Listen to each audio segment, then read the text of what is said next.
যে তোমাকে কষ্ট দিয়ে স্থির থাকে, তার জন্য অস্থির হওয়া ছেড়ে দাও। কারণ তোমার অস্থিরতা তার কাছে ন্যাকামো বলে মনে হবে। সে কখনোই তোমার অস্থিরতার গভীরতা উপলব্ধি করতে পারবে না।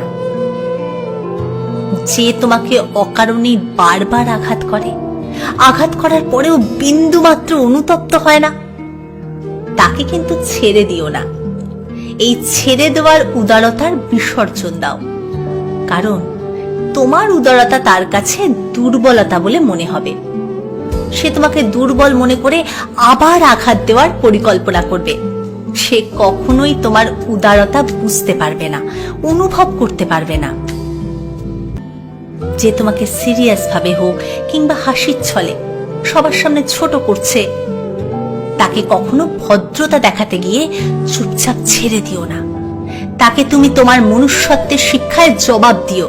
কারণ চুপচাপ ছেড়ে দিলে তোমার ভদ্রতাকে সে দুর্বলতা মনে করে পুনরায় ছোট করতে দ্বিতীয়বার ভাববে না।